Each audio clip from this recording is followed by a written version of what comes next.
Hello, everyone, and welcome back to People Do Want to Know podcast. Today's guest is someone who has been nominated by at least 5 other guests of the show. Her name is Bellamy Bellucci. Bellamy Bellucci is a South African-born dancer, model, filmmaker, and advocate whose journey bridges continents, identities, and communities. A Black transgender Jewish woman, she has become a singular voice for inclusivity and representation, using her artistry and lived experience to spark conversations. Raised in Johannesburg, Bellamy trained at the National School of the Arts and the South African Ballet Theatre School before earning a scholarship at the Washington School of Ballet through the inaugural South African International Ballet Competition. In 2009, she achieved international recognition as a top 12 finalist at the Youth America Grand Prix, the world's largest student ballet competition. She traveled all over the world, 5 different continents, and performed with some of the most acclaimed companies. And as is the case for a lot of professional dancers and athletes, Bellamy ended up needing medical care after some injuries. Following bilateral hip replacement surgery, she then transitioned into teaching, private coaching, and modeling while expanding her creative work into filmmaking. Now, Bellamy is working on Finding Home, a feature-length documentary exploring belonging, identity, and resilience through her own lens. Of course, she is also a passionate advocate for Israel and a bold voice against anti-Semitism. Bellamy and I met in person for the first time at the AJC Global Forum, and we instantly hit it off. There's something complimentary about us, and I remember telling her that together we're like a black and white cookie.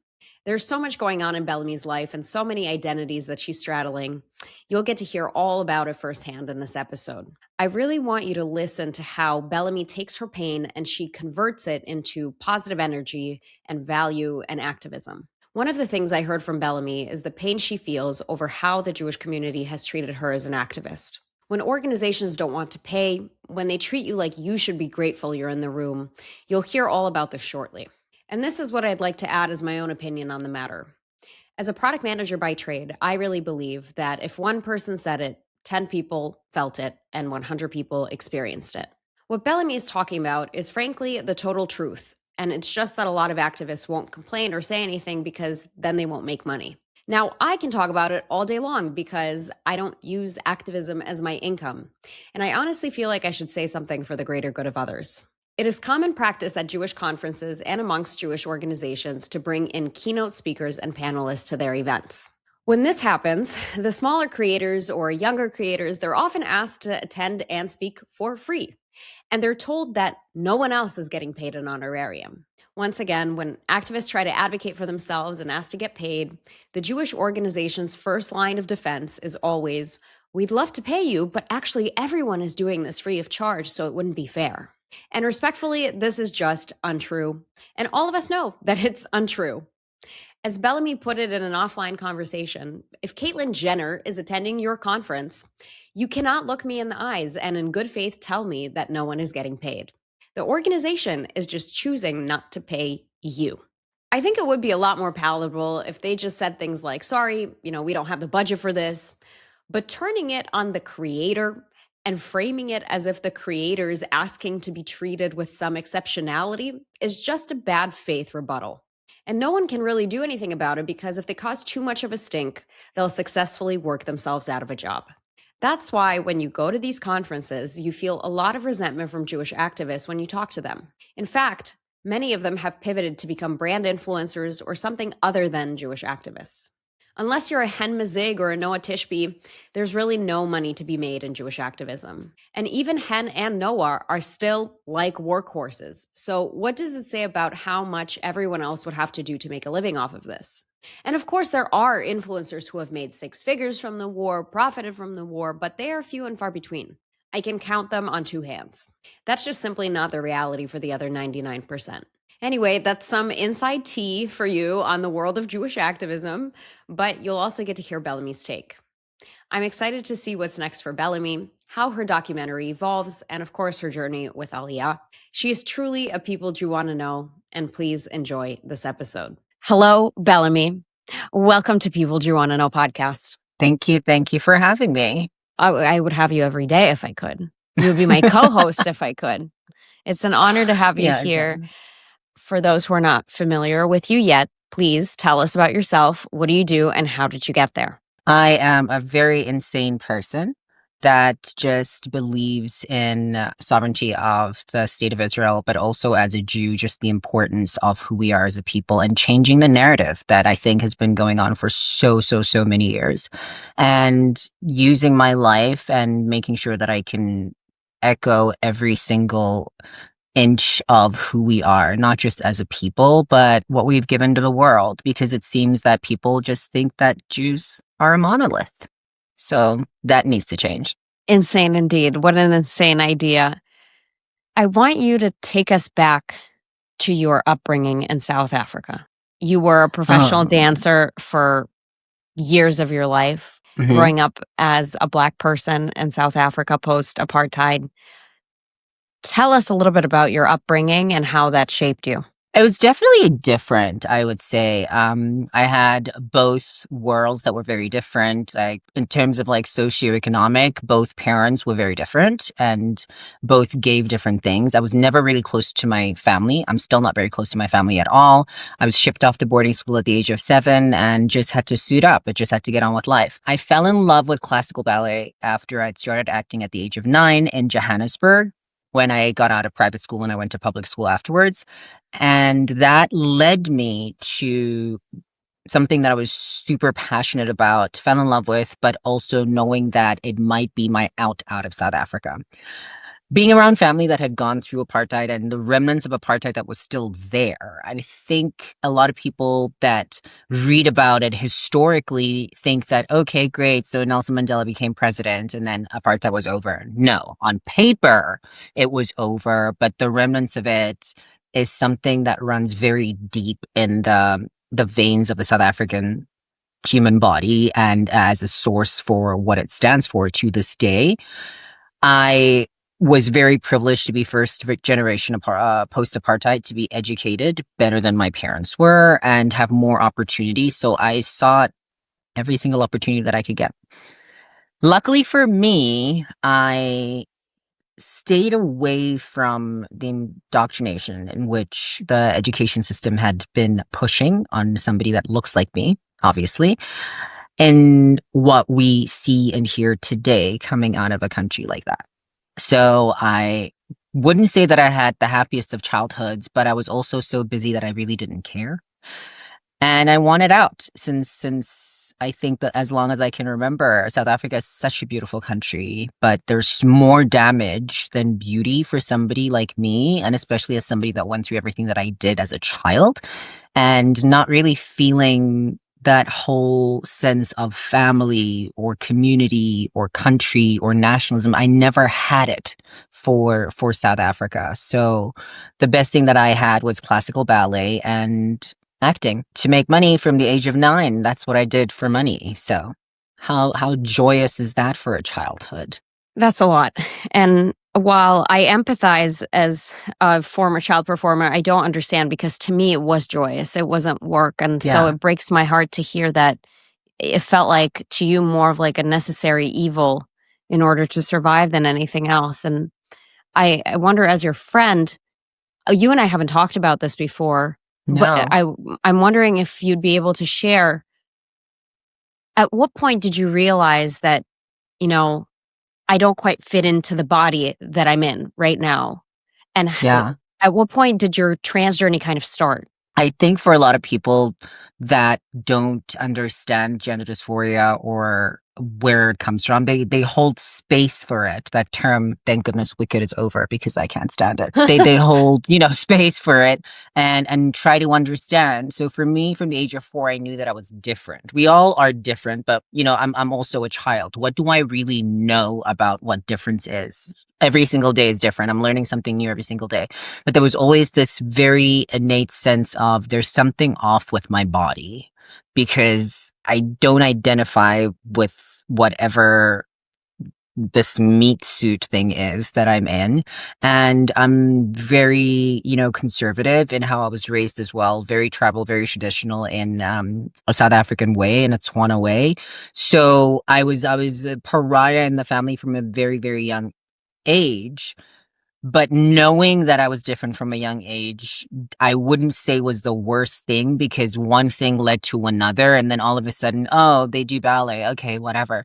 I came out of the closet as self-identifying gay person at the age of 12 because it just made life so much easier to be around my family and the so-called, I would say, my surroundings, not community, but my surroundings. For a lot of people, they might think, wow, that's brave or that's so young. I just thought I want to be left alone. So that was the easiest thing for me to do while I spent life growing internally as myself to accept myself.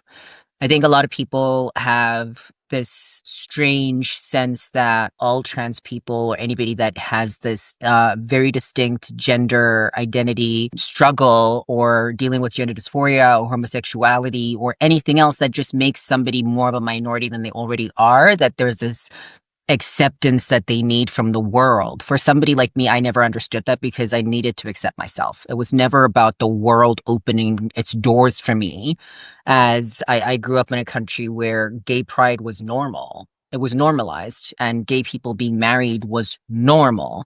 So when I came to the United States of America, the fact that gay marriage wasn't even legal was an odd thing, considering that I come from a country that, blacks and whites couldn't walk on the same side of the street when I was, growing up in spaces in these enclaves. Like you have Soweto and you have Alexandra, where you put a bunch of people. They're basically what we would call those like racial concentration camps that were surrounded by the army, that if you dropped a nuke, you could wipe out a whole race. So my upbringing was very different. Growing up, getting to see the army go by, I did have some sort of a balance in reality from everything that was happening around, which again to this day brings me to explaining how, me being trans is not my whole personality. Me being black is not my whole person. There was always so much going around. And coming from a country and a continent where I'm a predominant race also kind of separates me from a black person in America. So understanding who I was psychologically was more of an interest to me than, oh, I need to, say that I'm different. I think it was harder for me to tell the world that I was gay than it was to say that I was trans, because that was the lie. And I had to grow up with a lie that was uncomfortable for me and be in spaces that made me feel very uncomfortable, where I think a lot of people who are probably straight feel that way or pretending to be heterosexual and still in the closet. For me, that part of, oh, you came out of the closet was very much like I just put myself in this box and in the closet because I was not somebody that I was ever going to be growing up and living my life at some point. It was that, or okay, at some point, I'll probably just end my life. I'll just do as much as I can really quickly, achieve as much as I can really quickly, and then peace out. Morbid as that is, but yeah. I think what you're saying is really powerful here because often I find that people who are self-conscious about their identity, Hmm. they walk into a room and they're like, oh, by the way, I'm gay. Or by the way, I'm this. And you need to know about me Yeah. that I'm this, this, and that. And I even feel that myself where I sometimes come into a room and I'm like, oh, and by the way, I'm Jewish, right? And I need people to know that right away because I Yes. want to make sure that I'm accepted by them. But what you're saying here is it's irrelevant whether you're accepted by anybody else. You have to be accepted by you. And that's Hmm. one of the things that you and I laugh about whenever we're at Jewish events or conferences, how, careful people trod around you because they're like, what do we do with this, with this circumstance? What are we doing right now? Right. And you're just like, what do you mean? I'm just a person. And that's Yeah. the most important thing, the most important lesson I think somebody could take away from being connected to people who are perhaps in an identity that's unusual to them or uncommon to the world is that you have to just see them as a person. It doesn't matter what the labels are or how they identify themselves. You are Bellamy. You are my friend. You are a person. Yeah. And the main thing that I had to come to terms with, by doing the work and really going inside and understanding that the world is not coming to save me. No one's coming to save me. No one's coming to, long before we got into struggles of, BLM or anything else, was really understanding the importance of self-acceptance, because at some point the world and people are very fickle. So if you are already dealing with everything that the world and life is throwing at you universally or through Hashem or so forth, you have to have a very strong constitution for self. And it didn't come easy, but I had to really knuckle down and make sure that I was comfortable with myself, because the world is not a kind place.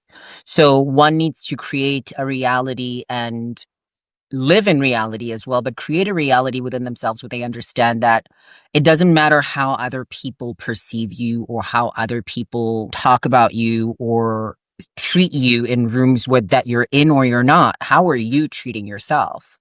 And that's one of the most powerful thing that I think I'm very lucky to have realized, because it's helped me get out of bed. It's helped me like walk in rooms and be confident within myself. It comes with work, but I would definitely say that I've had grown straight men who are very alpha, blah blah blah, behave like, little puppies with dogs, but with their tail between their legs, because they don't know how. Everybody's on eggshells.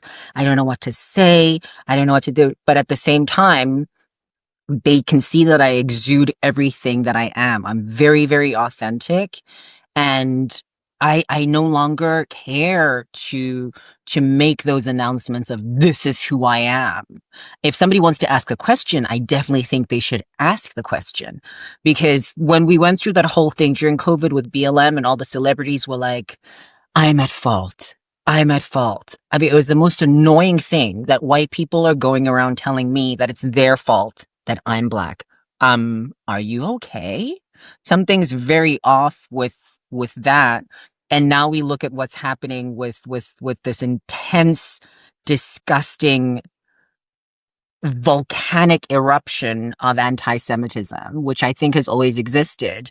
But a volcano has just erupted, and we're living within this lava and a stained world because people need to feel that the world has to tell us that, hey, it's not your fault that you're that way. I could have used some of that energy now, but ultimately I've already gone through that part of being told, oh, it's my fault. And I want to slap people like that internally. I don't believe in violence, but internally I want to say, why are you so weak in terms of constitution with yourself? Why do you need to apologize for what you look like? Why does a white man have to apologize for being a white man?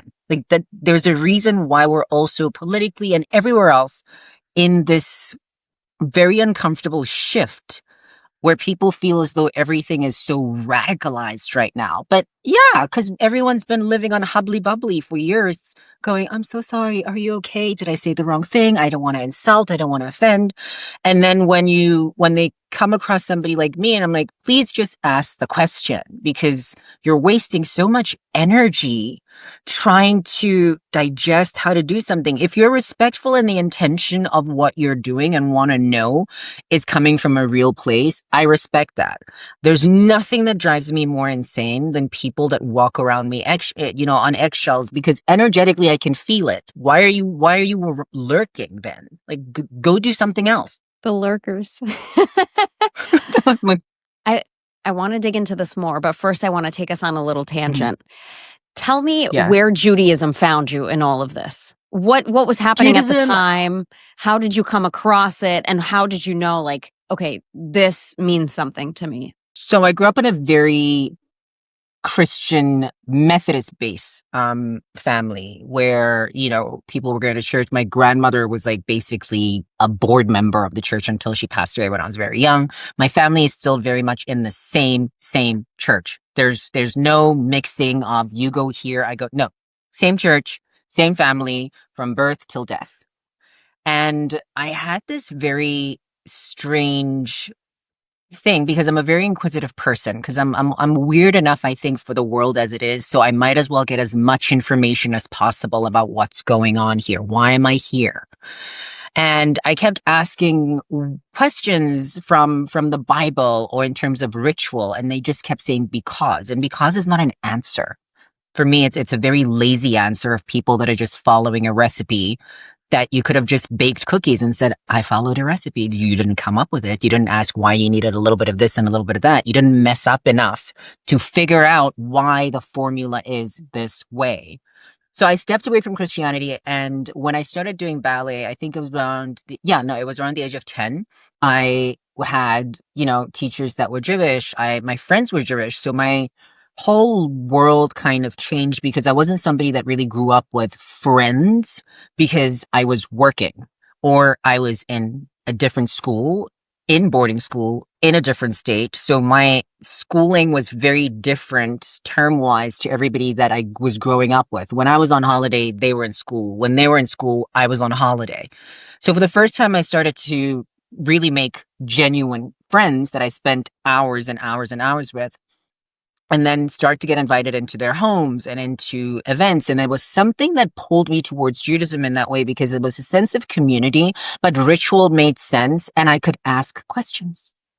I could ask questions and people were excited that I was asking questions. Annoying as I was, but I needed more information. I needed to know more about everything else. And there was this pathway within Judaism that allowed me to do that. But I also felt like myself, very much myself. And again, for the second time, I can't make a decision like that. I'm too young. I have to wait. So from that age, when people go around to India at the age of 40, when they've, divorced with 3 kids and they go find themselves, I did the whole, I'm going to find myself while I grow up, because clearly I'm developing and I'm growing.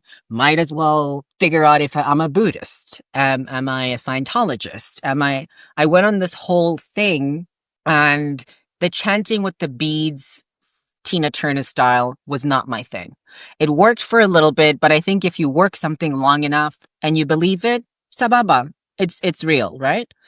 Didn't do anything for me at all. And I had, people that I was going to school with, they were like, my father is an alcoholic and he beats me, but I'm so in love with Nichiren Buddhism because I can chant and I have my gahons on, and I was like, there's a lot going on that you have to do, and I'm tired, kind of. So I stepped away from religion. I was always very spiritual. And then when I moved to the US, there was still this yearning for something beyond spirituality. So besides the chanting, I was in a downward facing dog every 2 seconds, just trying to find some kind of message, something from somewhere. And it only took me until 2011 when I came on tour to Israel, and we were performing at the Opera House with my ballet company. And on a Sunday, which is Monday here, we went and we came to Jerusalem from Tel Aviv, got on a bus, we did the whole thing, we ran to the shuk. But it's when I got to the hotel that every question that I had been asking internally and throwing out into the ether, Hashem was like, okay, great. Now I'm going to answer you. And there was one word that I literally heard and felt, and it was yes. So a question that I had asked at the age of 10 of, is this who I am? Why does this make sense? And all I heard was yes. So I was like, okay, let me go and do some more research, meet with some rabbis, start attending services at different synagogues in New York. And that's how I ended up finding my rabbi and converting one-on-one. Orthodox, I wasn't there yet, and I don't think that I was ready to deal with a lot of the very, very amazingly halachic values and the way of life, because my life was very much filled with, it was everywhere. I'm in one country in 2 seconds, and then I'm in Japan the next, and then I'm performing here, then I'm in New York there was a way too much going on to truly say, okay, I'm good. I'm going to have a Jewish home. I'm going to live a kosher life. So I slowly started to incorporate these things into my life where it made sense for somebody who's living such a fast-paced life as a performing artist. And reform was a little too chill for me. I still needed ritual. That was the one thing that I was craving, was ritual, because I need to know that when I'm connecting, there's a reason why, and I have to work to have said connection. We all have a connection with Hashem, even if you're spiritual, not religious. We all have it, but I had such a deep yearning to have a relationship with God, because I was missing it from my parents and I was missing it from the world. So I knew that there has to be a reason why I have this very strong and innate sense that I'm being pulled towards my parent. Like, if we're calling him Abba, we call him our father, our sovereign. So if I'm being pulled towards this magnificence that created me, then I wanted to probably go in that direction. So when Masorti, like conservative Judaism, was presented to me, I thought, okay, great, because it's one step closer to Orthodox and kind of a little bit more doable with my life at the time. The conservative movement is also my favorite movement in Judaism. That's the camp that I grew up going to. I think they really balance, tradition with like Yeah. modern day in a beautiful way. And I'm really excited in particular how this new chapter for you in Israel plays out, because you will get to experience the concept of traditional in a new way, in an Israeli way. And I wonder how you take that on, whether you find that you enjoy it or if you prefer the more conservative style. One of the things that has been really touching for me to observe is how you stepped up in the Jewish advocacy world post October 7th.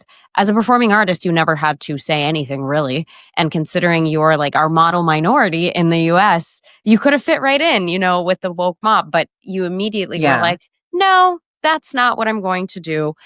As you reflect back on this roller coaster that you've been on, 2 years of painstaking, thankless advocacy work, difficult life experiences, beautiful life experiences, making Aliyah, what do you think is your proudest achievement? I would definitely have to say making my way to Israel in a way that I call it home. Not in a way, but there's been this thing. It's also the name of the documentary that I'm making. It's called Finding Home. And I'm very much about finding home because I've never felt as though I was home. So even the story of our exodus from Egypt, historically, I have this thing of not just where we all disperse throughout the world, that there's this very magnetic soul sense of, I feel as though I've just been wandering in Galut. I've been wandering in, in exile, but there's this very deep sense of a homecoming. And also the people that I gravitate towards and the people that gravitate toward me is something that I've never experienced outside of this country, ever.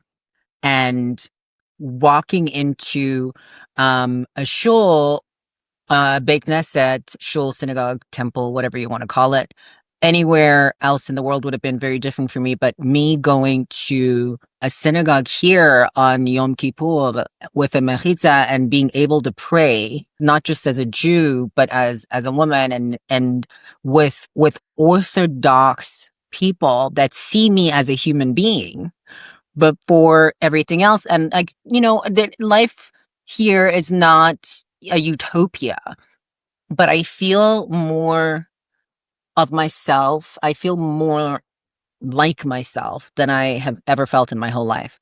So I think that was the arc of October 7th, but even before October 7th, when they tried to enact another intifada during lockdown in May, when there was that uptick of, the same rhetoric and the same conversation of everything that we've heard for the past 2 years, it called me to step up to my higher self. And I think that comes with a responsibility where I had to be okay losing everything. I had to be okay being annexed from the modeling world and the entertainment world. And I had to be okay with it. I had to be okay with friends being taken away from me because my path in a place that got me out of South Africa was over. It was over because it was time to move forward. And when I say called to my higher self, my mission was far greater than what I thought it was going to be. And I think for all of us that have been very vocal, and just as Jews, as a community, as one body, as much as we're so many tribes, as one body, it truly activated us, or for me personally, activated me in a way where I had to come into mission above self. I had enough time being about self. Now it was time to come to my higher self because it called for more, because it was no longer just about me. It was no longer just about me being an American, me being in New York, me being a South African. It called me for far more because everything that the world could look at me and say is wrong with me is exactly what's right and the change that needs to happen, not just within our community, but throughout the world. So when I hear people talk about how they're in desperate need of equality because there's such massive inequality and racial and systemic racism in America, I'm like, okay, but where's the change coming in that with the LGBTQ plus community? Where's the change coming in that? Because equality was granted, it was given. It's there because two men can walk into a restaurant and hold hands. Let's be real. It might not be in Minnesota somewhere, but living in New York, even with the Stonewall riots and everything else, the arc happened. So this is where we are. Where's the change where we as people and as individuals realize that moving forward, the only way that we're going to shift and move away from every single historic benchmark that we're so stuck on is by being exactly the change that we want to see in the world. And I'm not just saying that as a cliche because people throw it out there all the time. Be the change you want to see in the world. Okay. Thank you so much for the banner. Have merch. Did the merch help? Did anything help course correct where we're going? Because I definitely think we're at such a very incredibly important time. The clock is ticking and you either go right or left. You either say yes or no. Heed the call. And that's where I am right now. We're in very desperate need of changing the narrative moving forward. We can't do and say the same things again. We have our tribal customs, we have ritual, we have history, but who are we where people look back 100 years from now and say this generation actually did something different, as opposed to not just saying never again is now. Okay. How's that helping? You bring up something that's really the crux of the issue in the Jewish world today, which is we cannot cohesively communicate to the world who we are. We can't agree on it as a community, and thus we don't have a clear message to the world. In fact, we are infighting so much amongst ourselves that, there goes Mamdani finding a bunch of Jews who can support his worldview, right? Because at this point, you can find a Jew who believes anything, really. So Absolutely. it's a really hard thing to reckon with because what once made our community so beautiful was this like diversity of opinion, diversity of thought. But there, at this point, I really do believe that there needs to be something stronger than just all of us saying we're Jewish that unites us in what it means to be Jewish. Saying we're all Jewish is not enough of a common denominator anymore. No, absolutely not. It's not enough of a common denominator, but also we've had this conversation before. I said, it's not just the panels. It's not just the leaders that are out there. The fact that I think a Mizrahi community has to start an organization specifically to speak for, the Mizrahi. Sephardim have to start their own entity.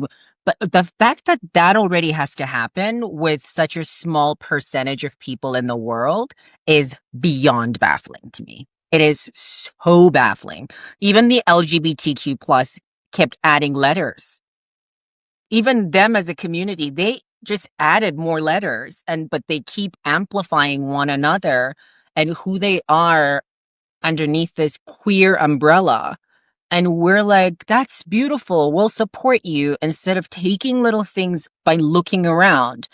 And this conversation that people that don't like us have been having for so long, especially in the West, and it's now trickled into to the East, which the Arabs have started and fueled those flames years ago, long before a white person even came and colonized any country in Africa, was that white people are Jews, Jews are white. So it's this Ashki normative thing where when you meet a black person that's half Ashkenazi or half Sephardi, within our own community, people go, So the American community, a friend of mine said this to me, is very different because they're very tribal, extremely tribal to a point where I've been invited to places where, and I feel it, and I'll talk about it openly, where I'm made to feel as though I should be very happy to have been invited. I should be grateful that I got invited. And I think, but I'm a Jew. And you invited other content creators, and I'm a content creator, and I'm an activist, and but, I always joke that I could have had cold chicken at home. It probably would have tasted better, but you need a black person or so many black people sitting in the room. So the optics of how the world goes, oh, see, they are diverse. Has it worked so far? No, it hasn't worked, because then I'm still going to sit in the back and then have someone that doesn't look like me, someone that looks like the rest of the room go, and who's sat on stage and said, blacks don't know Jews. And there were about 6 black people in the conference room. And he was dead ass. Blacks don't know Jews. And I went, huh? I do know who you're talking about. I was like, or it was actually what it was black people don't know what Jewish names sound like. That's what that person said. And I'm like, oh, really? And that's news to me. I was like, I was the only person that did not have a typical Jewish name. I was the only, everybody else had Hebrew names. And do you see what I mean? It's not adding up. But then if you keep saying the same thing over and over again, and you're speaking in an echo chamber, of course everybody's gonna go, yeah, that's so true. No, it's not. Look around. What we're so used to speaking to ourselves in a way where we make ourselves feel better. We're so used to championing and rewarding every single minority ally that comes in and says, I like you. Or, hey, I love the Jews. I like a certain type of food or whatever. And we're like, don't worry about it. Come spend a day or a whole weekend in my house, and I will come for Shabbat, come for whatever. Are you willing to actually even invite another Jew that doesn't look like you to Shabbat, but you'll invite somebody that doesn't look like you, who's not a Jew, to your table for a sacred meal? Do people understand what's going? It's a sacred meal, but you're so much more comfortable inviting an outsider into a sacred space, which is your sanctuary, which is your home, to break bread with, than another Jew. And it's not a racial thing. That's the thing. It's not a racial thing. And the beauty of being in Israel is it's not a racial thing here. Like if people wanted to talk about or use that term outside, it was like, well, how the Sephardim feel about it, the Mizrahim, how they feel about the Ashkenazi, how they feel about the Betas. Yeah, that's not racism, because if you put all of them together, you could play We Are the World in the back. So we ourselves are not using the time that we have right now wisely, because we're on the defense all the time. And most of the time it's echoed and it's directed in the wrong direction, because it's towards our own, as opposed to the people that actually don't want us here. And then the only thing that brings us together is a massive tragedy, or, oh, we have so much security for when we go to Kol Nidre. Oh, there's certain things that do bring us together, but it's not really from joy. because we have this deep sense of generational trauma, and I think so much damage that the body just reacts and has a very visceral reaction to everything that's negative, and that's how we come together.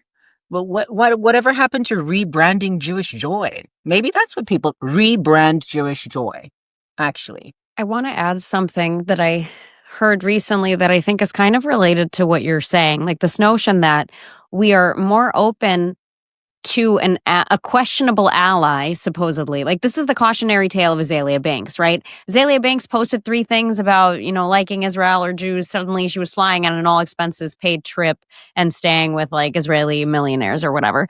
And then it took her like a week and suddenly she tweeted anti-Semitic stuff. And the whole community was like, you took crumbs, right? So this is what you're raising here. And the notion that we're more gracious to these allies that we don't even know, do they stand with us or against us, than we are to Jews in our own community is really like a gross thing. And the So Sapir gross. Journal had a whole issue. Yeah, the Sapir Journal had a whole issue that they titled Money, where they posted different essays around money. And one of the sociologists that wrote for them talked about how within the American Jewish community, money is really at the center of how the community interacts with each other, and how the community members who feel ostracized, it's often correlated with the fact that they simply can't afford to participate in the type of Jewish life you refer to as being grateful for being in the room, right? Even though you were always qualified to be in the room just by the sheer notion that you're Jewish, and how the whole Jewish communal experience is really a money thing. It's a matter of money and being able to participate. It's a pay to play game, and how in Israeli life that just fundamentally does not exist, because by sheerly living in Israel, you're already playing the game. And Yeah. that's something I really think we have to reckon with. And it really bothers me that this is the case. And when I think about being from the former Soviet Union, I don't talk about this very often, but I have to say, like growing up in the suburbs of Minneapolis, because I was a Jewish refugee from Ukraine, and for the first few years of my life, my family was on food stamps and lived in Section 8 housing. I didn't have any Jewish friends because the Jewish kids were not poor, so I couldn't relate to Mhm. them. I was only friends with kids that also, lived in the Section 8 building or Yeah. also came from poor backgrounds. And it only changed once my mom became a doctor and we started seeing, more money come into the family, that I could participate in Jewish communal life, go to sleepaway camp. And even then, like every camp I went to was on scholarship. And none of the kids knew that at that camp. But I always knew that I was Wow. different because I stood out from those kids. So what you're talking about is near and dear to my heart. And it's just amplified now through the paradigm of galas and events. And I too feel that I walk into a room where I believed I was qualified and everyone around me is acting like, well, what are you doing here? How come you're here? And that really is something we have to reckon with in Jewish life. I want to pick your brain on kind of the flip side of it altogether. A Mhm. year ago or so, I had a guest on my show, Hannah Simpson, who is a trans Jewish woman. And at that time, she talked about her fear of the Trump administration and the concern that she has about the reality for trans individuals once this right wing administration takes effect. You, on the other hand, have a completely different vantage point on that as a trans woman. And I want to know how you reconcile that. I want to get your honest take. Like, does it concern you? If it doesn't concern you, why? And I think our listener also has those questions that they don't really have anyone to ask. For me, what concerns me is our own community not being able to put certain fears and emotions above being able to sit across from what you consider to be the evil that wants your demise and having a conversation. Because to me, that already tells me that you don't want a solution. If I think back to all the BLM riots and everything else, okay, what happened? There was a lot going on. There was a lot of looting. There was a lot going on. But at the end of the day, what was the resolve besides For something that is more race, it's going to be very different because we're a lesser, like we're a more of a minority than the Black community. But there's a conversation that I have all the time with people that live in fear. Being trans is already scary. Okay. You're scared you're going to be killed. I'm already Black and trans. I'm scared that I'm going to be killed. I'm already Black, trans, a Zionist, a Jew. There's so many things. I could be killed at any moment, but I could also choke on a pickle. And I'm not saying it sarcastically in any way, but we're so focused on coming together, having a call for action to stand and yell so we all feel better because we all feel that we see each other. And that's something that I don't feed into. So my thing was, well, what would you think the solution would be? Are you willing to put together something and go to the trumpet? Are you willing to do that? And the answer is always, well, they won't listen. Have you actually tried? Have you actually stood across from a Republican or somebody that you consider to be a conservative and had a conversation with them? Because you can't expect somebody that's on the other side of the island, on the political spectrum, who's on the so far away from everything that you consider to be who you are as a person, what democracy is, what liberty is, what equal rights is, and everything that you want to hold for yourself. And then say, I will not have a conversation with them because I consider them to be a fascist or I consider them to be a this, when they haven't even gotten to know you. And it's a blanket statement that both parties use against one another.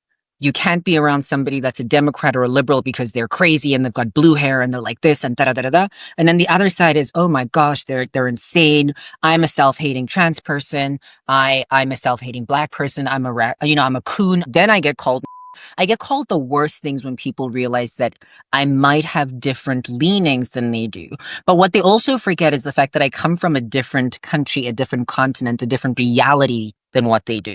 So I have what I think I'm the one that's privileged because in terms of education, I've seen what it's like to not be. And there's something innately like set from a very young age, almost from birth, I think, with the American society, is that it's either going to be race or whatever kind of minority that you are, and that's where you hold. And that's why I think white men and white people have been demonized for so long, because to be able to have to go and to apologize to somebody because of what they look like or what their gender is or whatever is preposterous to me. If you want to know something about myself and how I feel about XYZ, ask me that, oh, just by the way, since you happen to be blah, blah, blah, what do you think about XYZ? Let's have a conversation. We've also lost out on being able to have conversations like that. The amount of times that I disagree, not just with this president or the administration, is crazy, multiple times on a daily basis, but I'm willing to have dialogue. I'm willing to digest my emotions, but I'm also willing to look at things where it has nothing to do with my emotions, and I can look at certain things in terms of policy. So many people that have a lot of negative things to also say about him or his administration, whatever, he bought us time as well. So if you could at least be a one issue person, is it more important for you as a Jew to be free as a Jew or as a trans person? For me, it's to be free as a Jew, because if I can be free as a Jew, it means that I'm alive. Then I'm able to live as myself. Because ultimately, you could take everything away. The Jewish part stays. Even as a convert, once you're at the mikvah, sorry, no takesies backsies. Welcome home. Time to get on with it. And a lot of the trans community and people that I do have conversations like that in the queer community or the LGBTQ community, however people identify themselves, it always brings up so much anger that I think it clouds anything that they're actually able to see, because I'm then seen as the pariah. But if we're the same and we only have one different thing, right or left, how are we helping, again, going back to what I said earlier, move things forward? The rioting was amazing in the 80s and the 60s and whatever. Amazing. I love people that can still live in Hippieville in their heads and think that something like that is going to change people's minds.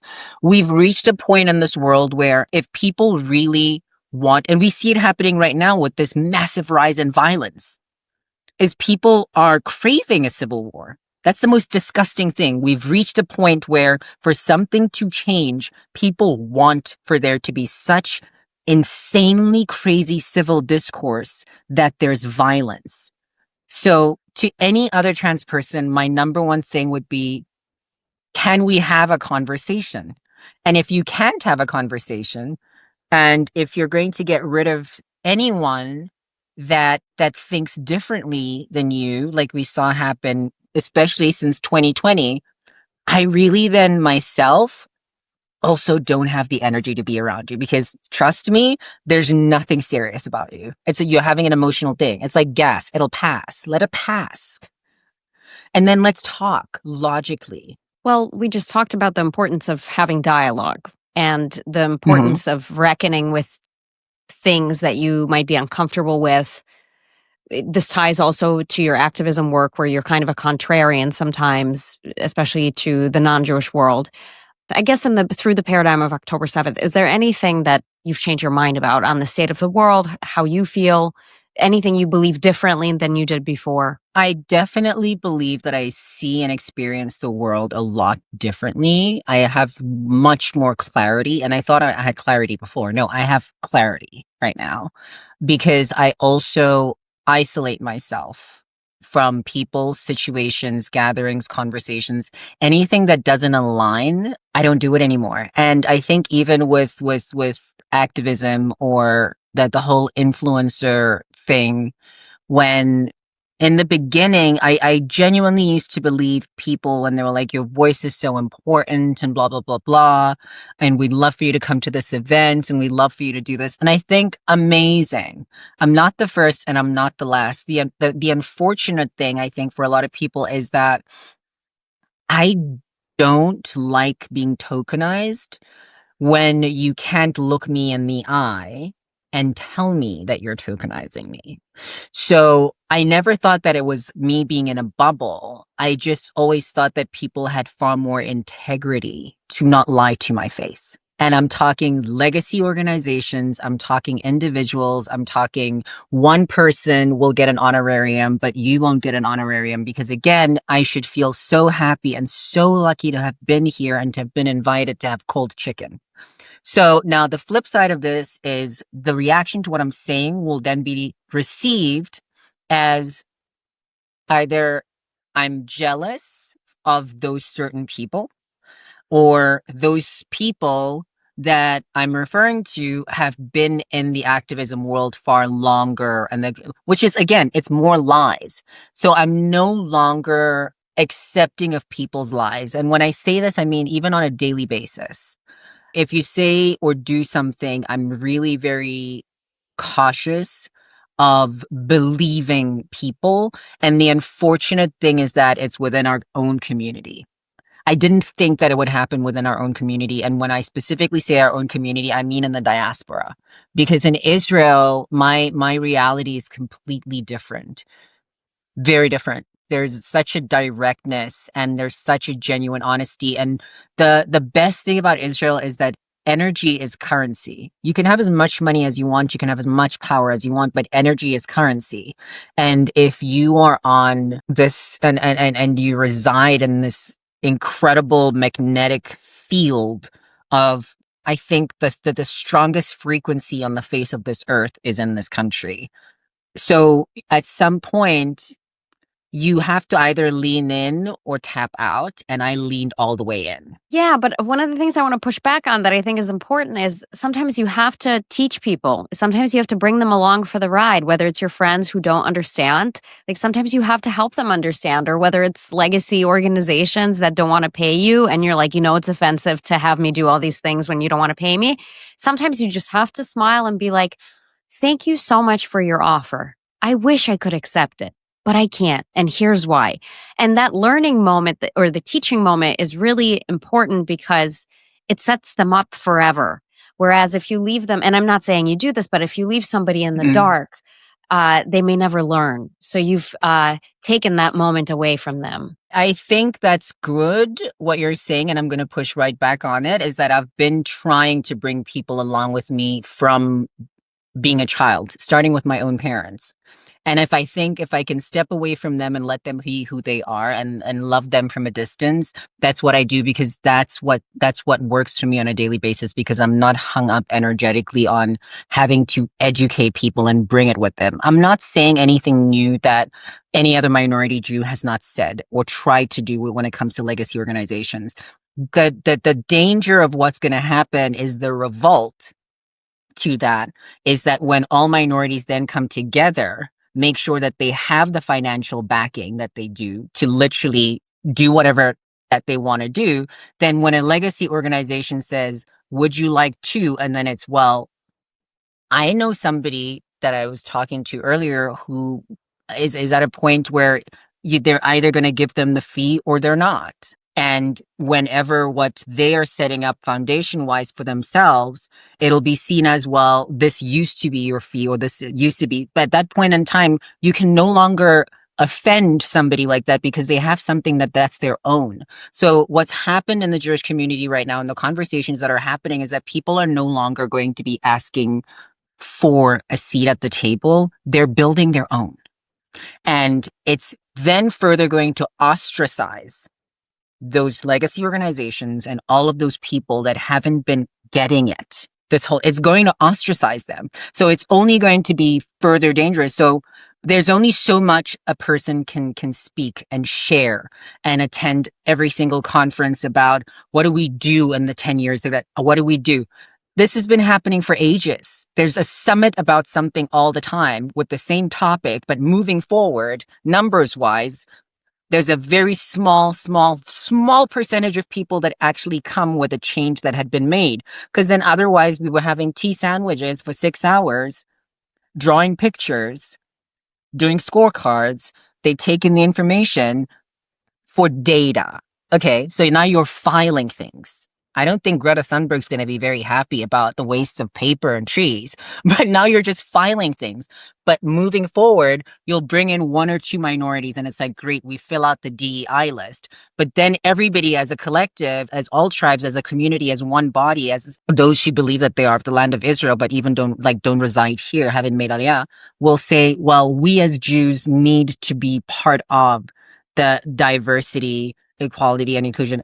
No, because we can't get it within our own community, so we can't tell other people that it needs to be this way. Just like charity starts at home, Tikkun Olam starts at home, educating starts at home, all of these things start at home and within our own selves, but we have not been listening for so long that some people are going to come along and not ever want to have these conversations again. They're never going to want to come to another event again because they'll be having their own events and dealing with their own sub-communities.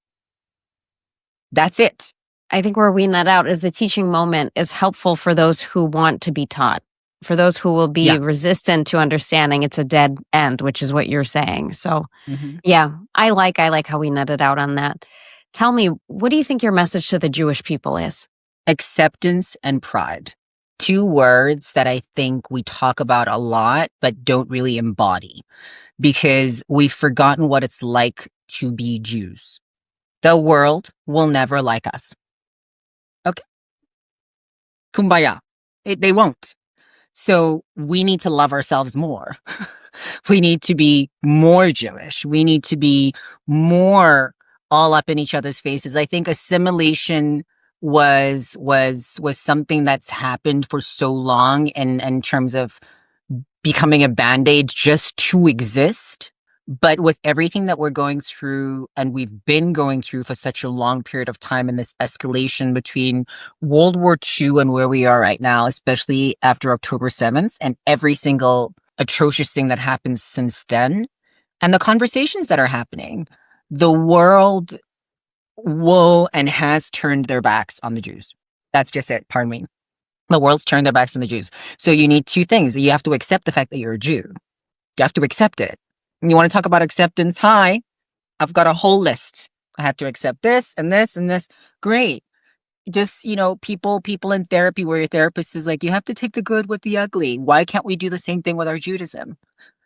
It's not even about being religious. There's a very deep, deep, deep meaning of what it is to be a Jew that so many people run away from as though it's a mark or something that could be wiped off or taken away. And that's so painful for somebody that came from the outside coming in. So I say this as somebody that did convert. I hate having to like announce that as well all the time, because all I ever get asked is like, well, how are you here? Are you Ethiopian? But because like, and again, not intentional, because then I think we can find pride. We can find pride because then once you remember who you are, you gravitate towards who your people are, and that strengthens the core. So then you're not having kids that are being raised right now being scared of who they are, even at home. Bellamy, thank you so much for the conversation today. It gives me a lot to think about. Tell me, how can people connect with you and learn more about your work? I'm always yelling at people on socials.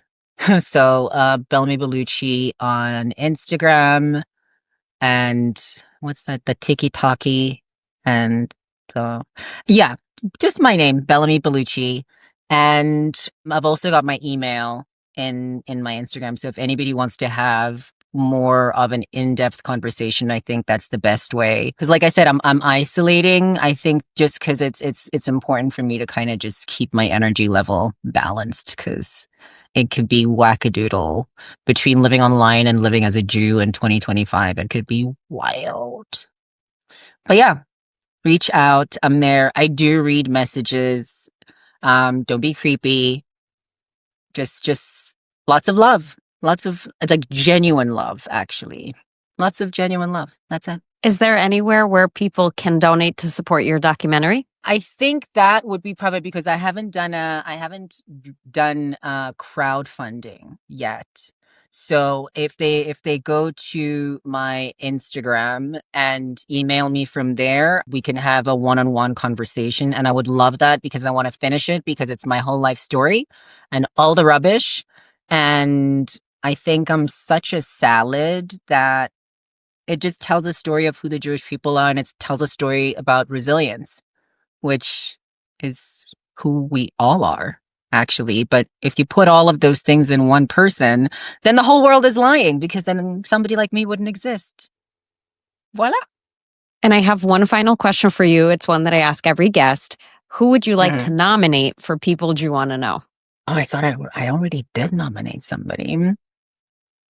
Oh, that's a tough one. Oh, I'm gonna say the person that I nominated, Fleur Hassan. Fleur Hassan. I think she's such an incredible voice, such a powerful woman, does so much for the Jewish people and Israel, not just in Israel, but internationally.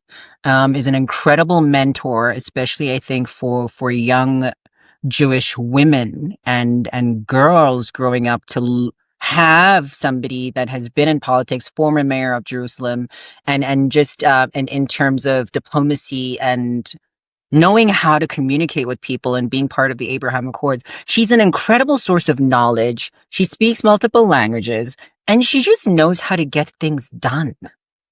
I'm all about women that can get things done.